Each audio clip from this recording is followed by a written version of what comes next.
introduce yourself to the camera? My name is Barry Yandell. I've been an actor for many, many years, but a voice actor primarily with Funimation for about the last 22 years. And other studios too, but.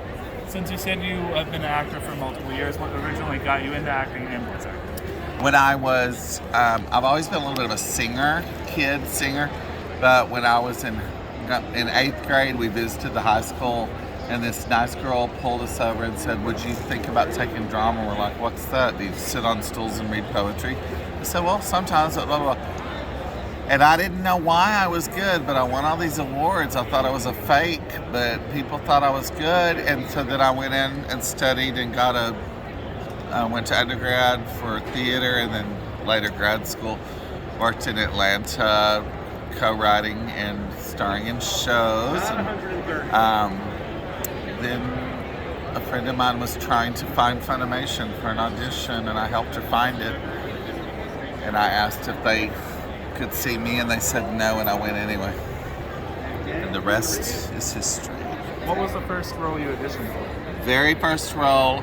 Well, they laid down my voice for a couple of months. I don't know if it was for this, but the first role that I was cast in was Daltaki from Dragon Ball GT, which I know the fans are like, oh, it's horrible, it's horrible. I don't care. It's still on my demo, and it's what got me started. And then this was before social media, but apparently the fans liked me, so they kept calling me in. And so now I continue on and with Funimation and Ohayocon 5000, which is owned by Christopher Sabat. You probably know his name, but you know him as All Might and Vegeta and all that sort of stuff. And Gearbox and a number of different studios. We were actually talking to Kent and Kiva earlier about your upcoming Gearbox project that can't be named, but it's obvious. Oh, is it? I can say it. I know. I want to say it, but not on camera. Do you want me to say it so it's not? If it's up to you. Tiny Tina's a song Wonderlands. Okay. I talked to the PR for gaming side, Chris Levine, and he's like, I know the names, but I can't tell you what. And so it is something I've been looking forward to, obviously. I think it's next month. I don't know. Yes, the 22nd, March 22nd. Well, so you're educating me. So what's one role you wish you could have cast in? Some of the... Well, on stage, I want to be Miss Trunchbull from Matilda the Musical. Okay. But some of the fans were wishing me happy birthday a few years ago, and they love My Little Demon Fan, which is one of my favorites from Soul Eater. And they said, who's with me? Barry Yandell for the Joker. I was like, they said, if Mark Hamill ever stops doing the Joker, Barry Yandell for the Joker, I was like, yes, please. Well, Mark Hamill stopped doing the Joker, but Barry Yandell was not asked to do the Joker, but I mean, maybe someday. Have they even recast the Joker? I think, if I'm not, and I don't know this fabulous actor and his beautiful wife very well, but Richard Epcar, I think, from Facebook posts, may have the role. I don't know. So who is one voice actor you've looked up to? One voice actor I've looked at. Well, there's so many because they're all so nice and kind to me. Ian Sinclair is a brilliant actor, and he gave me my shot at the one sexy character I play, William T. Spears. I absolutely adore Christopher Sabat, and he's been so great. He makes fun of me a lot and my twangy voice that's nothing like my characters, and that's okay. That means I'm a good actor. But not all of us are blessed with his beautiful, manly, silky voice.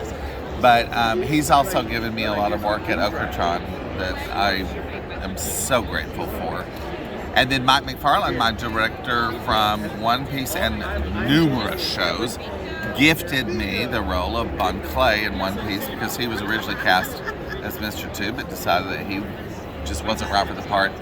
So he gifted me that beautiful role, and he became Buggy the Clown. So I will be forever grateful for that gift of Mr. Two Bon Clay. A random obscure fact about you that people don't know. Random obscure fact about me. When I was 19 years old, I was getting glasses after having a skiing accident and breaking bones. And I was at Pearl Optical Express, and my mom, my dearly departed mother, was with me, and she saw a poster that said, "Fast talk your way to London" on the Concorde. And she said, "You ought to do that. You talk so fast, I can hardly understand." I said, "That's for professionals," so I didn't enter. When I went to pick up my glasses, they were still having the contest. I said, "My mom thinks I should do this." Oh, okay. They tried to record me. Oh my, John Swayze. You're getting 2 for 1. They tried to record me and the tape player was broken. They said, "We're sorry." I was like, "That's okay, I don't care." Well, I went to pick up my glasses and I said, "Are y'all still doing the contest?" They said, "It's supposed to be over with yesterday, but yesterday was Easter, so we'll let you still enter." So I entered and I was a finalist and I won a trip for 2 to London on the Concorde in the late 80s. Cash, shows, hotel, which in the late 80s was valued at about $15,000 to $20,000. So that was pretty luxurious. They don't fly it anymore, but there's a random fact. One voice actor you've always wanted to work with, and a regular actor you've wanted to work with. So Kibos and Tom Holland for... Wow. I was just thinking about this the other day, and I have some fabulous, brilliant ones. I love Sissy Spacek and Bette Midler. But as a male, I love Christopher Guest. But I decided I am a huge fan of Sacha Baron Cohen. Okay. That would be mine. And then my, Ed Pirelli and Sweeney Todd, which I played Sweeney Todd, I played Pirelli, and Les Mis, and whatever. And then as far as a voice actor, I will tell you, y'all probably will not know who this is. But her name is Sally Kellerman. She's a woman of a certain age. She was in the original movie MASH, Hot Lips. But she does a lot of commercial voiceovers. And she has this underbite. Oh, she was in a movie called Going Back to School or something with Rodney Dangerfield. And she just has the sexiest, coolest voice. And I remember growing up, she did a summer fruit commercial. She said, "Peaches, plums, and cherries." And I just think that she has the greatest voice in the world. And I like the texture of Demi Moore and Deborah Winger's voice too. I'll make these ones combine. We'll combine them. Okay. Do you play games in your free time ever? Video games? Yes. But I swear I'm going to play Borderlands soon. And my latest game is called, that I've been working on a while, is an RPG. I learned that. And it's called Tales of Luminaria. Doing it at Okratron, and I hear it's great, and I love it. So I'm going to make it a point to actually play some of my games and watch some of my shows, because I haven't seen most of them. It's not because they're not beautiful. It's because I've never been officially diagnosed or medicated for ADHD, but clearly you can already tell in this interview. So I have a hard time focusing on some of them. I get it. I'm looking around too, so I get it. Last 2 questions. Cats or dogs? I appreciate cats, dogs. And then one voice actor who is your favorite that just when you hear him in the role, you're just like, yes. Today I'm here for the 35. One English, one Japanese. Oh my word. I have no idea as far as Japanese, because I don't whatever. Just the first one that comes to mind. I mean, I talked about Christopher Sabat a while ago. I just love his rich voice, and I guess I just like him so much as a person because he's an overall nice guy.